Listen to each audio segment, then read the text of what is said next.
What is up, NFL fans? Welcome back to another episode of the NFL Whip Round. I'm Jeff Hartman, joined by Coach Kevin Smith. We are coming at you. This is actually Tuesday morning. We held off a day. We're going to put this podcast out immediately after recording because we wanted the whole wild card round to be done. And what a wild card round it was, Coach. What's up? How's it going? That was a spectacular weekend of football. The Monday night game turned out to be a big dud, particularly for Steelers fans. But the game that led up to it, man, it was about as entertaining a wild card weekend as I can ever remember. Absolutely. And I think that, we're obviously going to talk about all of the wild card weekend. We're going to take a look ahead to the divisional round. But I think the most important question, and this is something that you came up with, Coach, what team impressed you the most in the wild card round? You could go in a bunch of different directions here. There were some very dramatic endings. I thought that the Sunday night and Monday night games were kind of compared to the others, but still, Coach, which team impressed you the most? It's hard. There were so many impressive performances. San Francisco overcoming all the adversity that they face, one superstar after another being injured and removed from the lineup to be able to then to go into Philly and win was impressive. The Bears coming back again the way they do. 7 now fourth quarter comebacks this season for them. But I'm going to go with the New England Patriots because Drake May did not play his best game. They only scored 16 points. They were not particularly impressive on offense. This has been one of the best offenses in the NFL, particularly in the second half of the year. And yet, that game wasn't even close. I mean, it was close on the scoreboard because of the struggles of New England's offense, but their defense was so good. They beat the crap out of Justin Herbert, and I thought this was very telling. Several reports surfaced afterwards that said LA players on the field after the game were telling members of the Patriots defense, we had no idea what you guys were running on defense. We didn't know what coverages you were in. They just admitted to being completely baffled by New England's scheme. And the physicality with which they play was really impressive. They're going to get better on offense as the playoffs go, but that defense was really impressive. All right, let me ask you a question before I give you my answer. Is it possible that one of the most impressive teams was actually in a losing effort? It's possible. I think I know where you're going. Carolina almost beat the Rams twice in the same season. Now, granted, it's at home. It's in Charlotte. It doesn't matter. I thought we talked about this last week. We're like, shoot, take the Rams given 10.5. Like that's a cakewalk. And I even said, hedge your bet if you want to take the points and then take the Rams on the money line or whatever. The Panthers were one defensive stop away from going to the divisional round. And I got to be honest, I watched that football game. I was impressed by the Carolina Panthers. I was impressed with Bryce Young. When he scrambled in for that touchdown and ran it himself, I'm thinking, holy crap, they're going to knock out Matthew Stafford and the LA Rams, Puka Nacua, and all the big names that they have on that team, Devontae Adams. And then obviously Matthew Stafford does what Matthew Stafford does, and they orchestrate a game-winning drive. But I can't not bring up the fact that even though they lost, I was really impressed with the Carolina Panthers. What was your take on them? I agree. You know, we've talked about this. My older son, Jake, that's his favorite team. I've watched a decent amount of them because of that. They're not there yet from a personnel standpoint. You know, they need some bigger impact players, but they play as a team. They play hard. For the most part, they're fundamentally sound. Yeah, Bryce Young's got some growth still to get to the next level, but he's moving in the right direction. I think Dave Canales in his 2 years there, turning that from arguably the worst franchise in the league with a joke of an owner who was the punchline for a lot of jokes into a team that can now compete with the likes of the Rams in the playoffs. That's impressive. And I can't not give credit where credit is due. That Houston defense is legit. Now, you and I talked about it on multiple podcasts or our Steelers, Steel Curtain Network coverage, but I did not watch a lot of Houston Texans football this year. Going to be blatantly honest. They just never really appealed to me. But holy crap, was I impressed. They play defense the way that you would think everyone would want to duplicate. And that's not easy, Coach. Their front four put so much pressure, but it's their secondary is so physical and they are so fast to the football. They tackle well. That was an impressive performance. I know that you were impressed as well. That was an assault. That's what that was. Yeah, you and I talked last week. I didn't watch a ton of their stuff either until I turned on the film last week. And I told you leading up, I said, this defense is really good, really fast, really physical. Jalen Petrie, the safety, number 5, unblockable on Monday night. I mean, he absolutely wrecked the Steelers at the line of scrimmage, and they did it with a lot of nickel. They played a lot of nickel package, and they were able to play too high and still destroy Pittsburgh's running game. I mean, that's the dream, man. When you can get an extra guy, on the back end to take away those deep shots and still stuff the running game, it was an impressive performance, no doubt. I mean, when you have when you're looking at offensively going against that Houston defense, you have to be damn near perfect. You can't. The margin for error is so small, and like you look at DK Metcalf's first quarter drop in that game, you can't have that misstep. You can't drop a pass when you're that open against that secondary. It's rare. You just can't have it. So there was a lot to be gleaned upon from this wildcard round. But let's go to the next topic.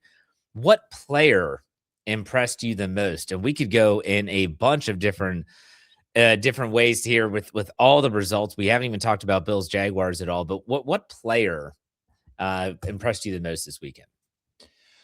Well, all right, I'll get to that Bills game. I thought Josh Allen was fantastic.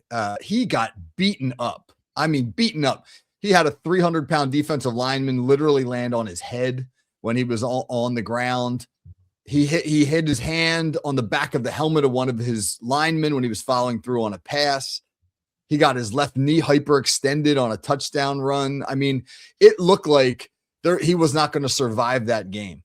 And yet, he still finished 28 out of 35, didn't turn the ball over, accounted for 3 touchdowns. He just willed that team to victory because really Jacksonville outplayed them. Jacksonville didn't get the best performance from Trevor Lawrence, but overall I thought they outplayed Buffalo. But that was just one of those games where Josh Allen was like, I'm not going to lose this football game. And it makes them interesting. I think of the 4 AFC teams remaining, they're the weak link. It feels weird to say that. But they're the weak link, but they're also probably the most dangerous because they've got the dude. Look at the quarterbacks that are remaining in the AFC. It's Drake May, it's Bo Nix, it's CJ Stroud, all unproven in the playoffs. And then it's Josh Allen. There's no Mahomes, there's no Burrow, there's no Jackson. I don't know. I mean, he could pull a miracle just out of sheer will. Well, yeah, but at the same time, it almost feels like the Bills are a team that if they can't run the ball well, and Jacksonville's run defense was very good, if they can't run it well, they need Josh Allen to play hero ball, and that can also lead to a lot of mistakes, and he has turned the ball over in the past. I'm not saying I'm not going to take Josh Allen doing the hero ball game because he has mastered that in his NFL career, but I agree. Josh Allen looked great, but I'm going to go back to Saturday night. And it was really just one throw. And maybe it's the painted fingernails. Maybe it's the trips to the fashion shows over in Europe. Maybe it's crying in the stands at USC. I don't know. There's always been something about Caleb Williams that has me thinking, I don't know, is this guy really a legitimate NFL quarterback? Like, is this guy really capable of doing the dirty work, of getting the job done when it matters the most? Now, granted, he's still young and it's still early in his career, but that 4th and 8 throw to Rome Odunze was something else. I mean, that was amazing. That guy, Caleb Williams, proved a lot to me as an outsider that he is one of those guys. And he might not be at the level that you mentioned of Josh Allen's and Lamar Jackson's, but his trajectory is pointing up. And it's with Ben Johnson as the coordinator and the head coach. I was unbelievably impressed with Caleb Williams and his poise against that Green Bay defense. What was your takeaway there? How long can the Bears continue with this Houdini act, right? That is now 7 wins where they trailed in the 4th quarter and have come back to win this year. That is really impressive. But it's funny. It's not fluke stuff. Like you just talked about, that was not a lucky play. That was Caleb Williams making an unbelievably elite throw in a big moment. The Bears just seem to be at their best when the game's on the line.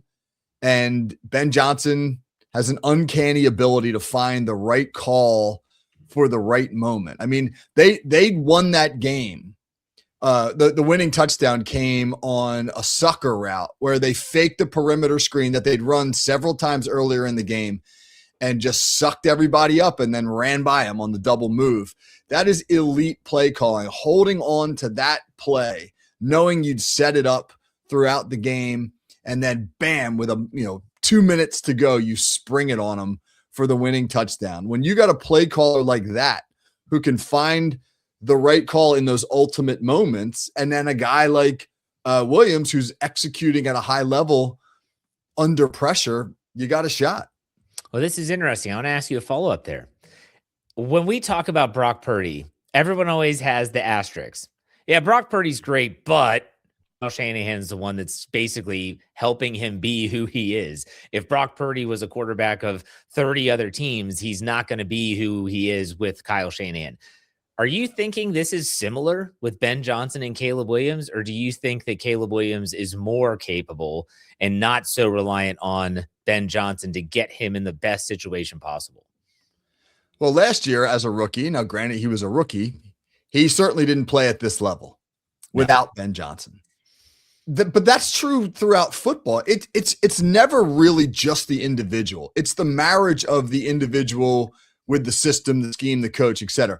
I mean, if Tom Brady winds up being drafted 20-some years ago by the Browns, right, or by the Arizona Cardinals or some kind of franchise that traditionally has not been able to develop quarterbacks, he probably doesn't become Tom Brady. He winds up with the right system. And that may be true of Purdy. It may be true of Williams.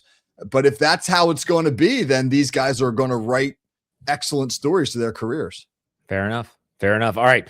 Enough of Wild Card Weekend. Let's turn the page and look at the divisional round.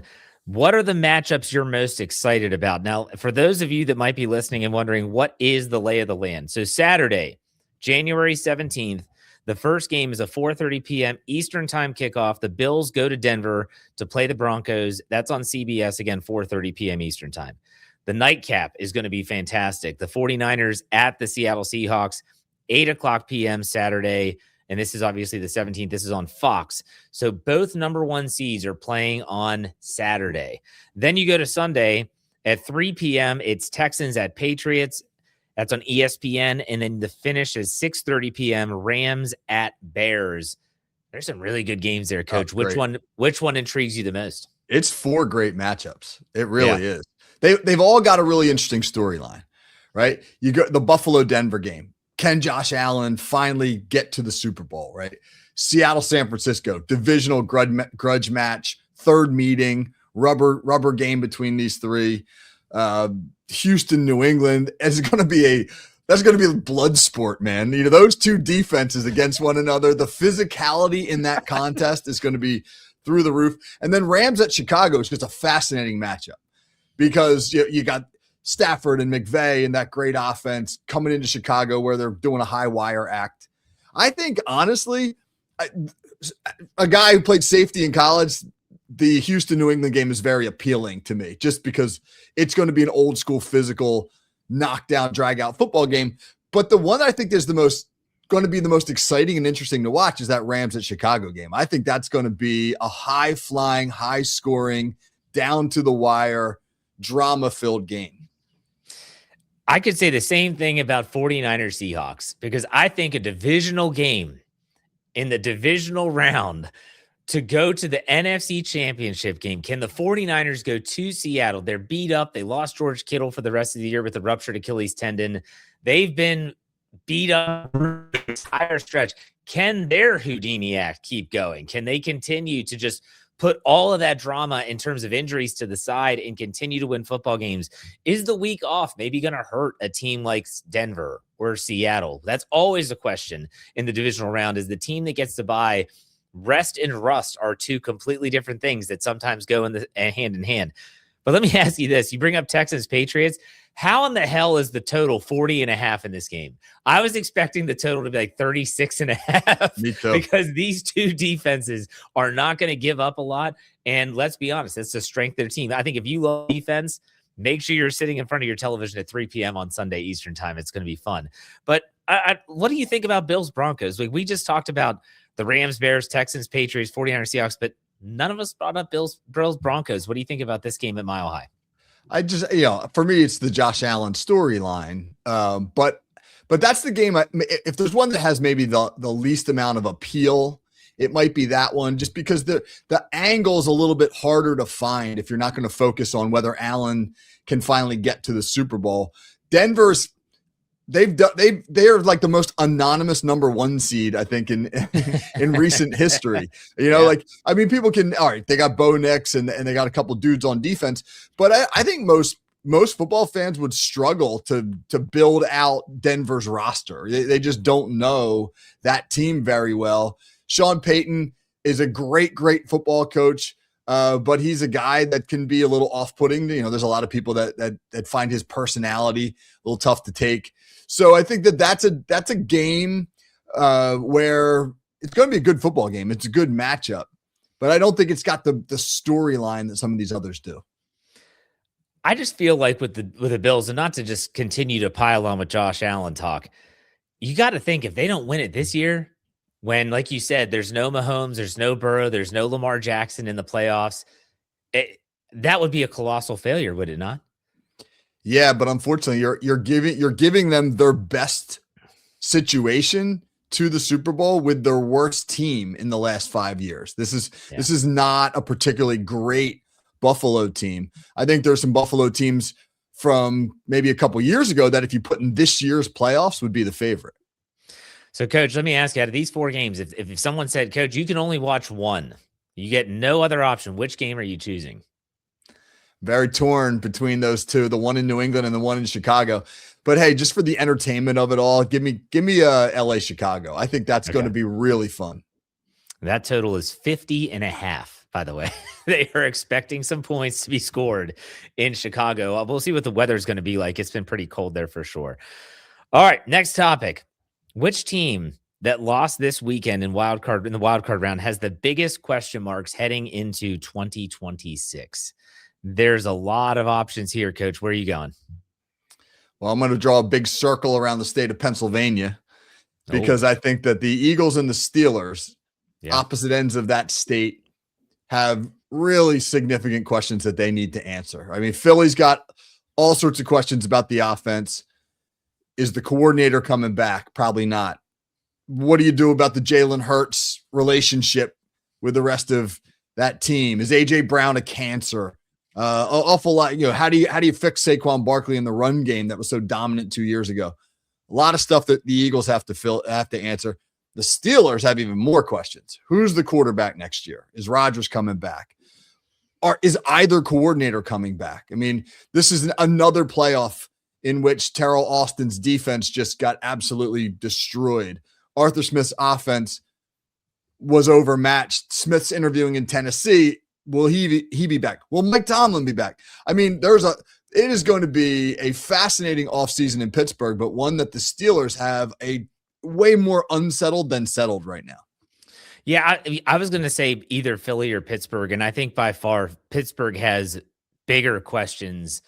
Jalen Hurts is going to be the quarterback of the Eagles. And to me, everyone talks about head coach, and you could talk about how the teams draft.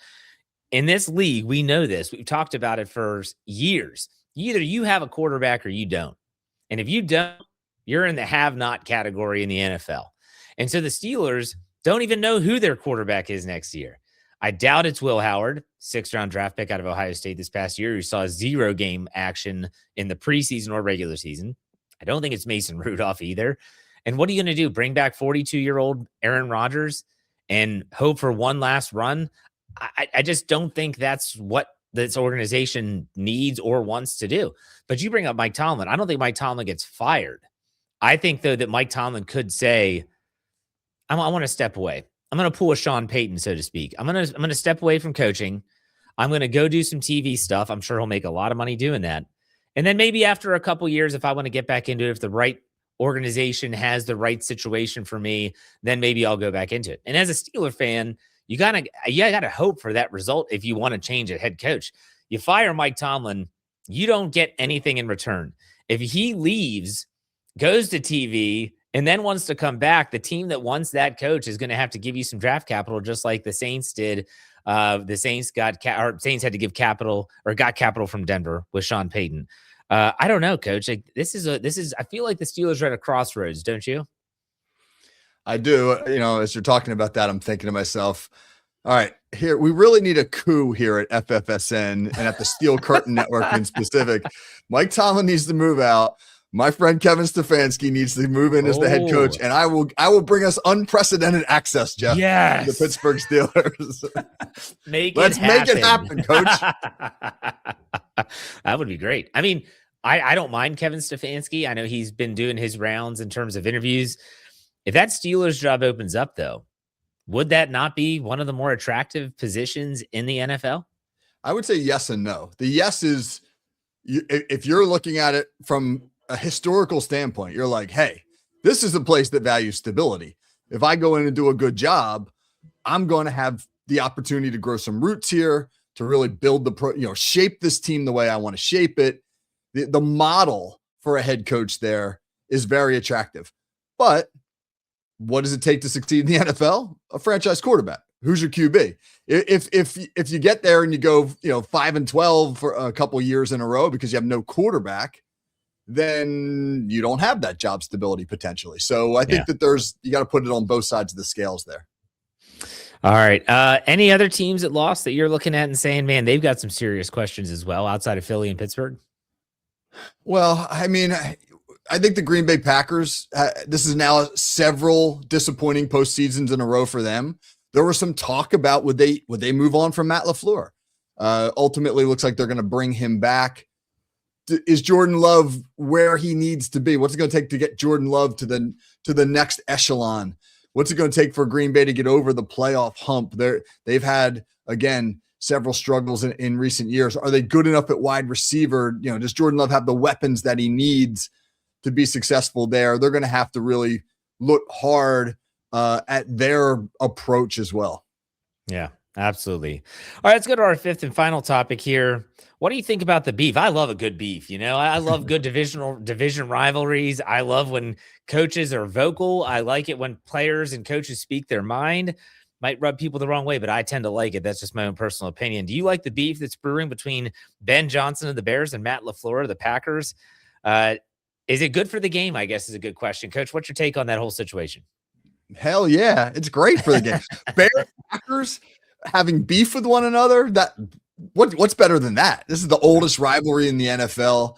You see these rivalries are great. They get everybody excited, right? You and I remember classic Steelers Ravens games. I think about Ohio State and Michigan when Urban Meyer was the head coach. He wouldn't even call them Michigan. He called them the team up north. Even at our high school, our big rival is literally across the bridge from Ocean City. We're a barrier island, and we don't call them by their name. We refer to them as that team across the bridge because it's just it's a way to build intrigue and get people excited about things. This is the NFL, and I love what Ben Johnson said. He said rivalries are good, and we don't like the Packers. And he's in the locker room after that playoff game yelling "F the Packers," and he didn't care that it was going viral. He said it's good, and the curt handshakes and the animosity between he and LaFleur, bring it, man. I mean, Coach, you talk about your team. I coached lacrosse for 13 years, the high school level, and you have rivalries, and there's times where you don't like the other coach, and you don't have to like the other coach, and they don't have to like you. And when you go through the handshake line, it's a quick shake, good game, and then you turn and you walk away. People that have beef with this, like have an issue with this. Well, first, my question is, did you ever play competitive sports? Did you ever have a rivalry? Did you ever have someone or something that you just couldn't stand and that you would be willing to fight for and say, you know what, I'm going to stand up and I'm going to say what I actually think? You've had those, right, Coach? 100%. I hate it when these guys are exchanging jerseys afterwards. Or the NBA is the worst, man. Everybody's dapping each other. I love the NBA when Bird and Magic and the Pistons and the Lakers were taking each other out and fighting on the floor. And it is a uber competitive environment. And unfortunately, a lot of that's changed because everybody's got the same agent and they all train together in the off season and they're worried about their social media profile. But Yeah, good for Ben Johnson for bringing it back. Absolutely. Deep down, we still want the Joey Porter getting ready to go on the Ravens team bus to fight Ray Lewis after the Hell game. yeah. We Hell yeah. still want that. We want the Joey Porter Sr. punching a Cleveland Browns player in the warm-up lines to get ejected before the game even starts. We want that. That's why we watch. We don't want the lovey-dovey. They're so great. We respect them. You can respect them while still hating them. I stand by that, by the way. I think that I is agree. still, yeah. I agree. I don't know. I think everyone's gotten a little soft. Everyone takes it's too personal. They're always, oh, they're all up in their feelings, as the kids would say today. It's not personal, Jeff. It's business. We got to remember that. There it is. There it is. All right, let's finish up the show with a player profile. We're going to go with a storied career, which may be over, maybe not. I don't know. Aaron Rodgers is the topic of conversation to finish up the show. First and foremost, Coach, do you think this is it? Honestly, I hope so. And I don't mean that disrespectfully. I mean that respectfully, because I think Aaron Rodgers had a hell of a year for the Steelers. He did. Played good football, gave Pittsburgh the best quarterback play it's got since the last year of Ben Roethlisberger's prime. And I would hate to see him come back and sully that. I think it was a good ending. I think he had a good experience. Obviously, the playoff game did not end well, but I think he's genuine when he talked about how he enjoyed his experience in Pittsburgh. He had a great relationship with Mike Tomlin. It was a positive year. And after the 2 years he had in New York, this would be a fitting way for Aaron Rodgers to end. He's not going to win a Super Bowl in Pittsburgh. If he comes back next year, what's it do for the Steelers? I mean, he's not going to get better. It's going to require them to remake their roster on offense, because he needs a certain type of player, particularly at receiver, that he doesn't have on that roster. And so for one more year, is Pittsburgh going to change everything around and try to accommodate him? I'd rather see them say, like, hey, man, this was great.